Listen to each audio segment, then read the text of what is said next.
Hi folks, this is Matt Jackson again, and so now let's take a look at mixed strategy Nash equilibrium in practice and try and understand a little bit about what it can tell us about what we should expect to see. So let's start with the situation of soccer penalty kicks, and this is a quite natural application of mixed strategy equilibria because they're ubiquitous in sports and competitive games, so situations where it actually pays to be unpredictable. So by not knowing what the opposition is going to do, it makes it a little more difficult for you to pick an optimal strategy in these games where one player wins and the other player loses. In particular, in soccer penalty kicks, we're looking at a situation where a kicker has to try and kick the ball into the goal. The goalie can try and move to deflect the ball. And this happens very quickly, so it's essentially a simultaneous move game. The kicker is choosing to go either in their simplified version, say to the right or the left. The goalie is then going to dive to one side or the other side and try to deflect the ball. And if the goalie guesses correctly and ends up in the same direction as the kicker, then they have a higher chance of saving it. If they go in an opposite direction, they have a lower chance of saving it. Okay, so how are equilibria going to adjust to the skills of the players? So let's suppose, for instance, as a kicker, that I might be biased. I might be able to kick the ball more accurately in one direction than the other. So if you ask me to kick it towards the left side of the goal, it might be that I hit there very accurately. If you tell me I have to kick it towards the right side of the goal, it could be that I'm less accurate and I have a higher chance of just missing the goal altogether.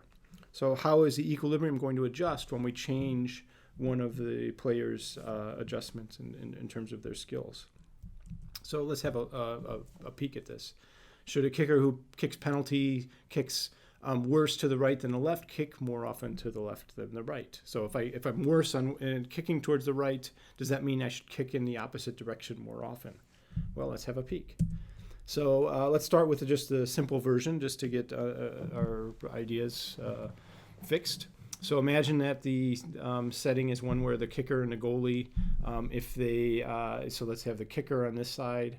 So the kicker is the row player, the goalie is the column player, and if they end up kicking, if the kicker goes left and the goalie also happens to go to the left, then the goalie saves, and the goalie gets a payoff of 1, the kicker gets a payoff of 0. If instead we're in a situation where, say, the kicker goes left and the goalie goes right, then the kicker scores and gets a payoff of 1 and so forth. Okay, so this is just a simple variation on matching pennies, and in this situation, what's the equilibrium going to be? The equilibrium is going to be quite simple. It's just going to be that the kicker randomizes equally between left and right, the goalie randomizes between left and right. Each person has a probability of half to win from kicking to the left or right, going left or right. So it's a very simple game, and we have a good idea of how to solve that one. Okay, so now what are we going to do? Let's change things. And now we've got a kicker who sometimes misses when they go to the right. So in particular, if the goalie happens to go to the left and the goal's wide open to the right, the kicker scores 75% of the time, but actually misses completely 25% of the time. Okay, so this is a kicker who still does well if they go left and the goalie goes to the opposite direction, but now they have a lower probability of winning when they're kicking right and they have a wide open goal. Okay, so how should this adjust? What should the new equilibrium look like? So let's suppose, let's first of all try and keep the kicker indifferent. So let's think of the goalie going left with probability P, right with probability 1 minus P. For the kicker to be indifferent, what has to be true? Well, what's their payoff if they go left? Their payoff to going left is just 1 times 1 minus P. Their payoff to going right is 0.75 times P. These two things have to be equal in order to have the kicker be indifferent. So what do we end up with? We end up with 0.75 P is equal to 1 minus P. So we end up with 1 1 equals 1.75p, or p is equal to 1 over 1.75, which is equal to 4 over 7. Okay, so that tells us that the goalie should be going left with probability 4/7 and right with probability 3/7.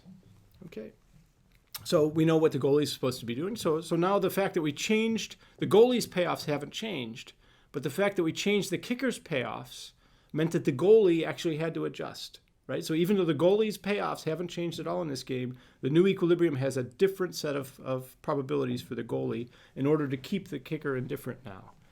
Okay, so now let's see what the kicker is going to do. So how are we going to see what? So let's suppose that the kicker goes left with probability Q, right with probability 1 minus Q, and let's solve for Q. Well, for the goalie to be indifferent, what is their payoff if they go left? If they're going left, they're getting a Q probability that they match, so they get Q plus 0.25 times 1 minus Q if they go left. If they go right, instead, what are they getting? They're just getting 1 minus Q, right? So these two things have to be equal. So we end up with Q is equal to 0.75 times 1 minus Q. So Q over 1 minus Q is equal to 0.75. What does this tell us about Q? That tells us that Q is equal to 3/7. Okay, so what's going to happen when we work out this, we get 3/7 for the probability that the kicker is going to go left and 4/7 for the probability that the kicker is going to go right. So overall, what do we have now? We have the strategies looking like this as we made this adjustment. And we noticed two sort of interesting things about this. One is that the goalie's payoffs didn't change, but they still had to adjust their strategies. And the second is that the kicker is actually kicking more often to the weaker side, right? So their right foot got worse than it was before, and they're actually going in that direction more often. And why is that? It's because the kicker, the goalie, has also made an adjustment in this game. And so the comparative statics in mixed strategy Nash equilibria are actually quite subtle and somewhat counterintuitive in terms of what you might expect. You get a bias so that this becomes a weaker direction, and the equilibrium adjusts so that the player goes in that direction more often. So let's have a look just through the intuition here. Again, the goalie strategy must have the kicker indifferent. And so when we went through those payoffs, the goalie goes left more often than right. And the kicker actually, so sorry, there's a typo here. The kicker actually goes right more frequently, right? Goes right with probability now 4/7. So they've increased their probability on that. And when we end up, what we see is the goalie strategy is adjusting, but we also see that the kicker adjusts to kicking more towards their weak side. So the goalie now actually has a slight advantage. So if you go through and calculate the probability that the goalie is going to win, they're going to win 4/7 of the time in this match. And we can think, what would happen if the goalie actually just stayed with their old strategy of still going 50-50? Then the kicker could always go left and win half the time instead of 3/7. So the fact that the goalie has to make an adjustment is because they have to defend more to the left side to defer, because now the kickers has a better chance of winning on that side. So the goalie goes more in that direction. That pushes the kicker towards their weaker side in order to make sure that the goalie is willing to go to the left side with a higher frequency. So by adjusting the strategy to keep the kicker indifferent, the goalie actually gets advantage of the kicker's weak right kick and wins more often.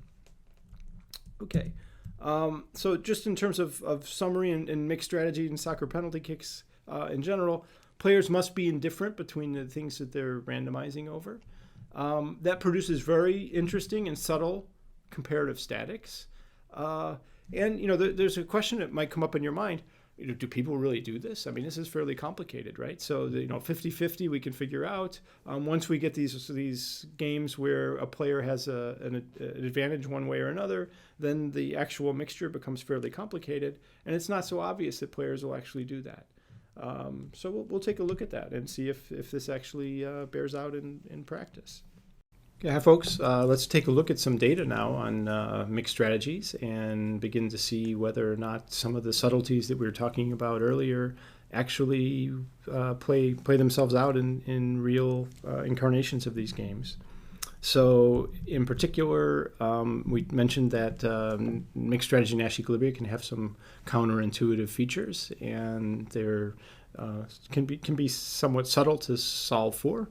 So we might wonder whether people actually really obey the predictions of Nash equilibrium in these settings. So let's have a look at professional soccer penalty kicks. And we'll look at some data that was gathered by Ignacio Palacios Huerta in 2003, where what he did was he actually looked at a whole series of FIFA games that he recorded off of television, different shows. He looked at 1,417 penalty kicks in the Spanish league, England, and Italy, and so forth. And so he's looking at high-level soccer and looked at penalty kicks. And what he did is he kept track of whether people kicked to the left, they kicked to the center, they kicked to the right, and whether they were using their left leg or their right leg.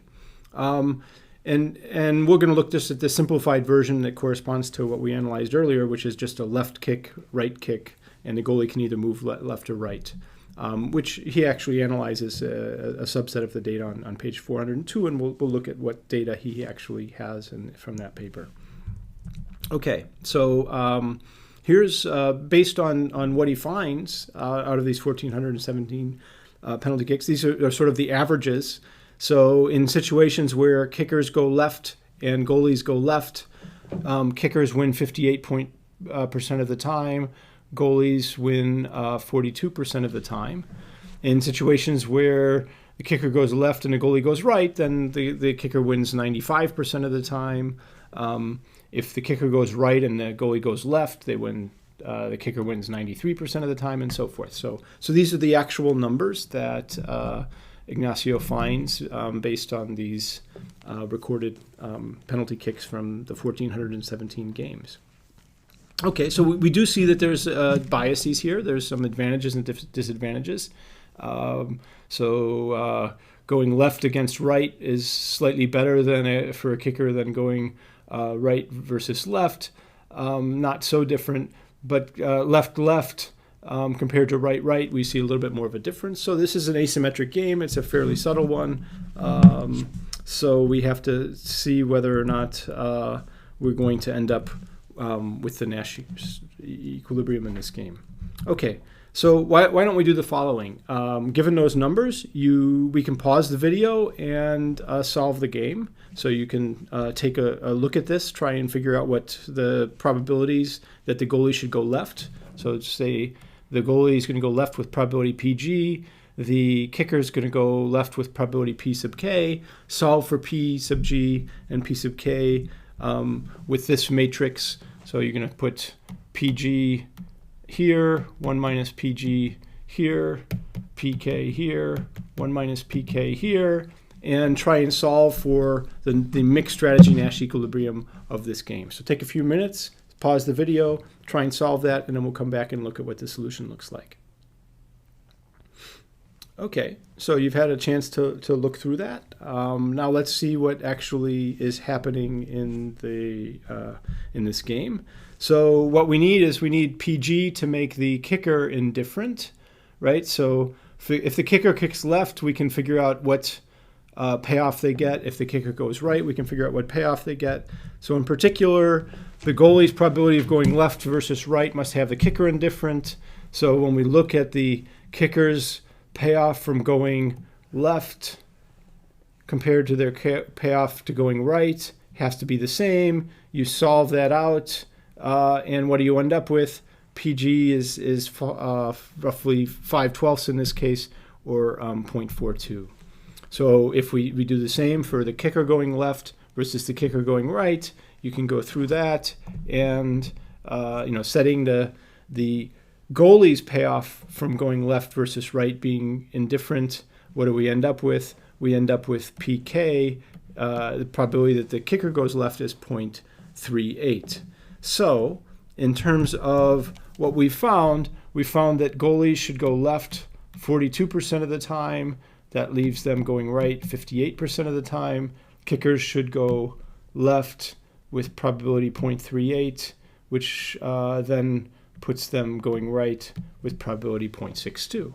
So we have a simple prediction based on the actual frequencies with which kickers and goalies score when they go left versus left, right, and so forth. So if they were doing this facing populations of people going left and right, and these are the payoffs, then this is how they should be behaving. Okay, so what happens in the data? Let's take a peek. So the Nash frequencies, goalie going left, 42% of the time, goalie should go right, 58% of the time, kicker should go left, 38% of the time, kicker should go right, 62% of the time. What do they actually do out of 1,417 games that were recorded? So we have a non-trivial amount of data here.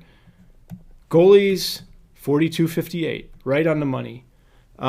Kickers, 40-60, so very, very close to the 38-62. So in fact, when we see professional soccer players playing and we look at the payoffs they're playing almost exactly the Nash equilibrium in terms of the mixed strategy. Or in this case, given this is a zero-sum game, this is the same as the max-min strategies.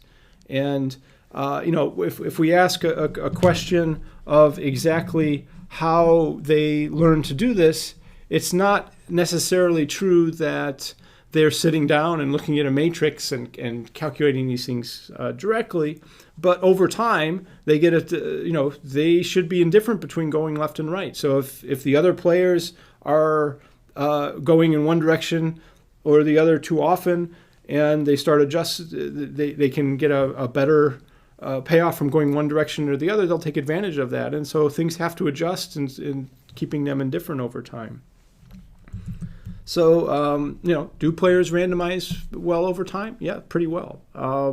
Ignacio's paper goes in much more detail on this and looks at things like how well they do in terms of mixing. If you wanted to mix 50-50, one way to do it would be to go left one time, then right the next time, then right, left the next time, and so forth, and just alternate. That's obviously not randomizing.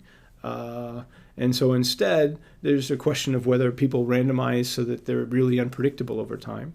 And Ignacio finds that they do fairly well, even in terms of the strings of kicks that they have. There's other questions you could ask. How well do they perform under pressure? If it's a big game and it's a very important kick, do they tend to go towards their stronger foot? Do they become predictable? In fact, now you see more and more professional sports teams hiring statisticians, hiring game theorists, keeping track of exactly what's going on in terms of other teams' tendencies. What do they tend to do in this situation? What do they tend to do in that situation? What's our best strategy in response to that? So, going through and analyzing these things has become more of a trend. In other sports, there's similar analyses. There's a very nice paper by Mark Walker and John Wooders, the American Economic Review, looking at tennis and serves. So, which side you have to serve into a given area. Do you serve towards the left side of it, the right side of it, the center? How does it depend on whether you're right-handed, left-handed, which directions you're going in, and so forth?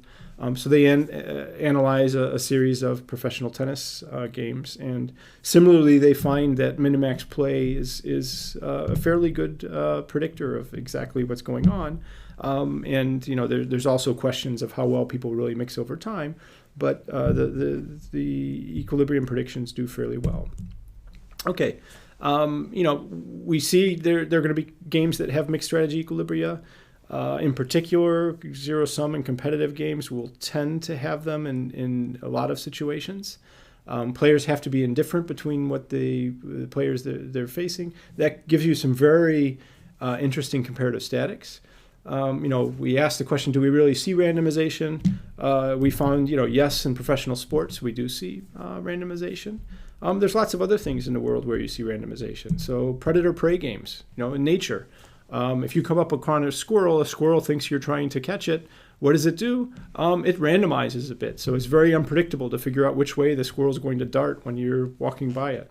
It's following essentially a randomized strategy. Many business interactions. So if we look at things like audits, tax auditing, that's a game where you're going to see a situation where it's competitive, and tax authorities don't necessarily want you to know exactly whether you're going to be audited or not. They might want you to have some uncertainty. So they can't audit if they can't audit everybody in the population. If there's a cost to auditing, that's going to be a game where they're going to mix, and that randomization might help tax authorities. So there's a lot of settings where random checks, random audits are essentially optimal strategies as part of some game, and where Nash equilibria, in particular mixed strategy Nash equilibria, will help us understand those things.